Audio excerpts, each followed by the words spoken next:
Most people think building a business is the hard part. It isn't. The hard part starts after you succeed. Earning Daniel today didn't inherit while building anything. skills for tomorrow. No investors. Daniel's dedication No is family securing money. his family's future. No magical small. Then something dangerous happened. The business worked. Not explosively at first. Just quietly. One I hired Sunday a dinner, team. Daniel made a mistake. He shared the numbers. But what about Ryan? He mentioned he'd signed Can a he contract help? worth almost The portfolio Daniel is tried to exposed to explain the math. significant risk if the market The corrects. company How was dare still you? fragile. This is our retirement, not One a bad casino. hire You are could being destroy completely cash flow. selfish. And this is where the story quietly changes shape. Up until now, it looked like a family disagreement. A few uncomfortable dinners. A little jealousy. Some emotional pressure. But that wasn't what was happening anymore. This had become a battle over ownership. Over control. Over who gets credit for surviving the hard years after the danger is already gone. Because once money enters a family, memory becomes extremely flexible. People start editing history in real time. Suddenly Daniel wasn't the son who spent 3 winters sleeping beside a second-hand laptop praying his debit card wouldn't decline. Now the story became, "We always believed in him."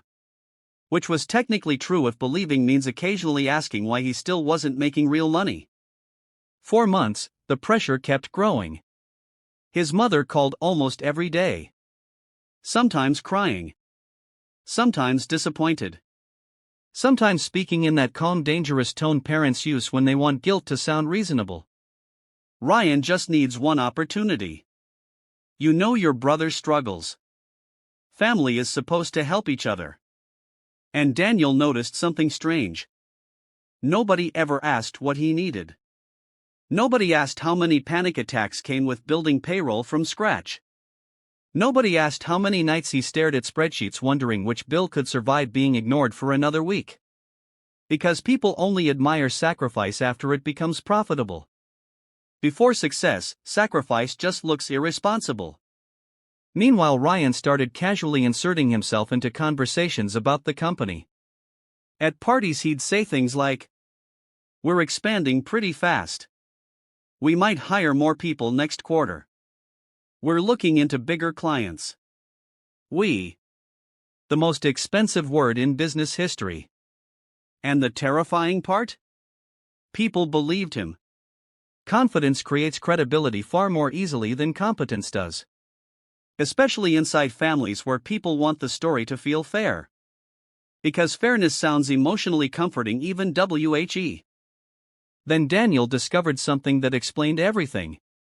His parents had already been telling relatives that Ryan would eventually run the business. Not apply for a role.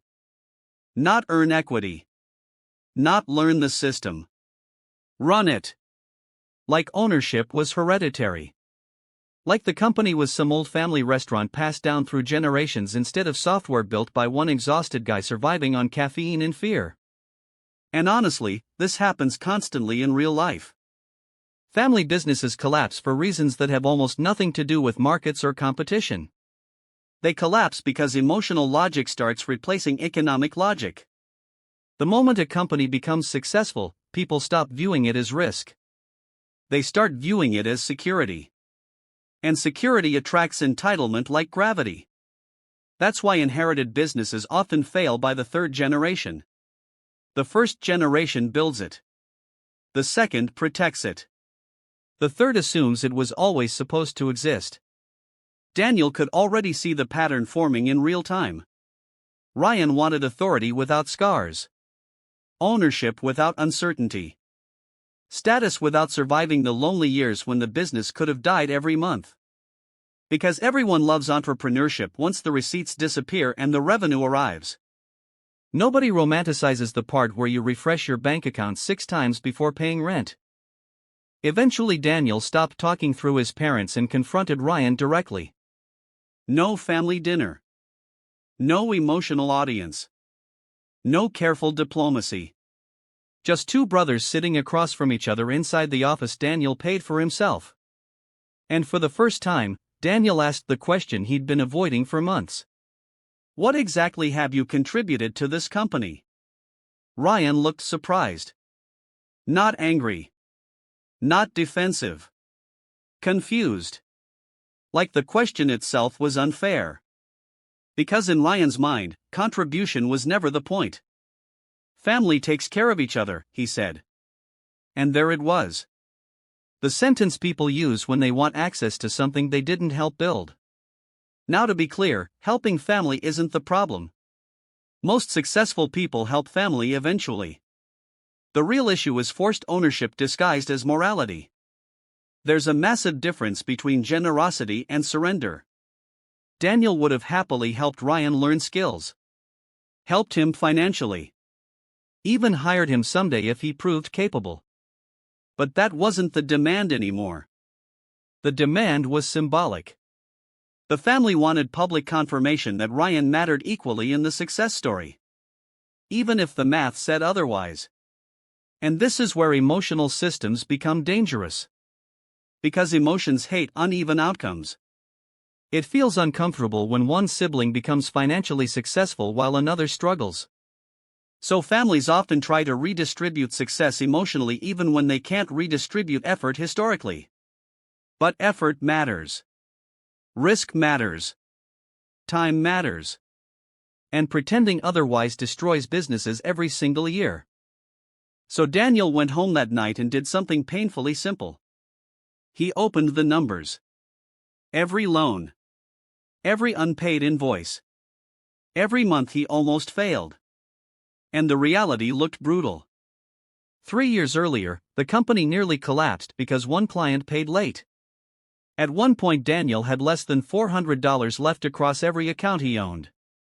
One bad month could have erased everything. Nobody volunteered to share that risk.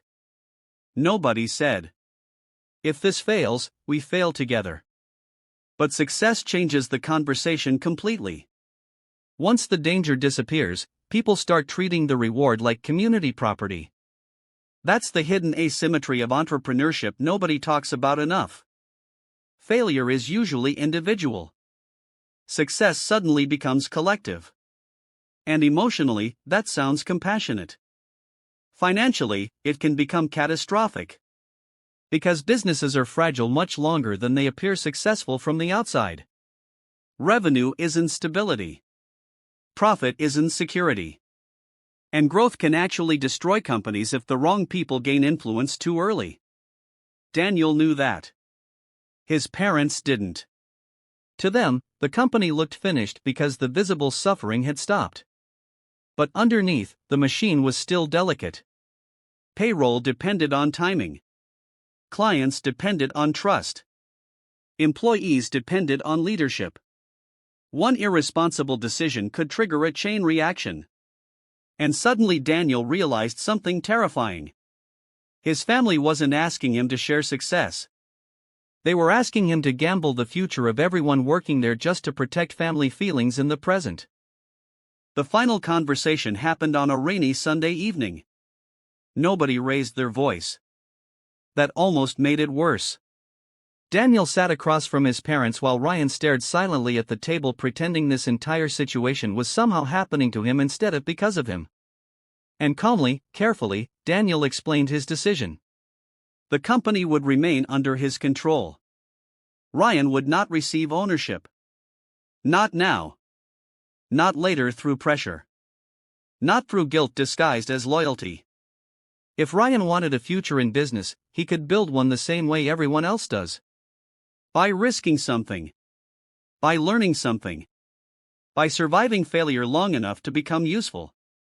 The silence afterward felt enormous. His mother looked betrayed. His father looked embarrassed. Not because Daniel was wrong. But because deep down they already knew he was right. And truth becomes extremely uncomfortable when it interrupts a fantasy people emotionally invested in. That night, Daniel heard a sentence wealthy people hear surprisingly often. "You've changed." Which is fascinating. Because setting boundaries is always interpreted as personality change by people benefiting from your old behavior. Especially once money enters the equation.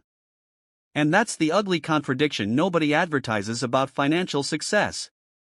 the more valuable your time and resources become. The more aggressively people test access to them. Months passed. The business kept growing. Actually, without the constant family pressure, it grew faster than before.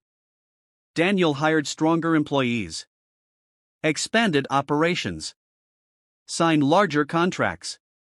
For the first time in years, he could think clearly without emotional chaos leaking into every business decision. And yet success felt strangely quieter now. Because some victories cost relationships. Family gatherings became colder. Phone calls became shorter. Certain relatives stopped speaking to him entirely. Not because he stole something from them, but because he refused to surrender something they already imagined owning in their heads. That distinction matters a lot. And maybe that's why wealth changes relationships so dramatically. Money acts like an amplifier. Small expectations become massive resentments. Minor jealousy becomes moral criticism. Unspoken entitlement suddenly becomes visible. People love saying money reveals character.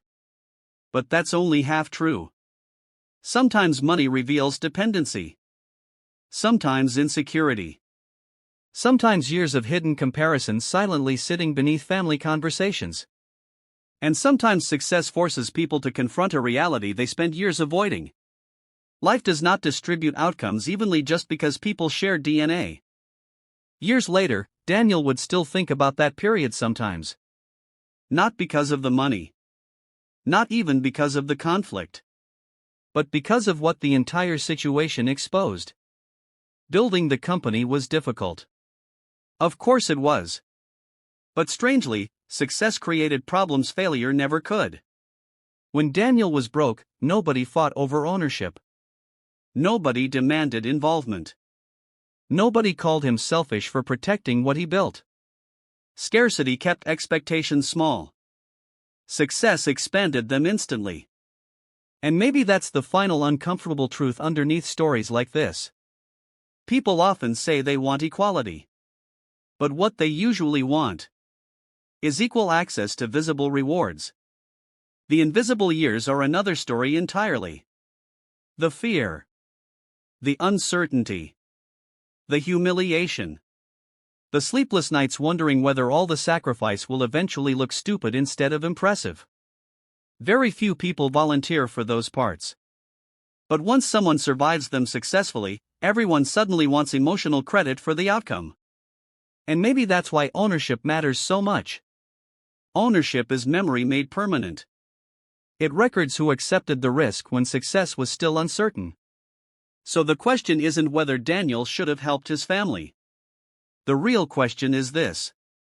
If someone only arrives after the danger disappears, were they ever truly part of the journey at all?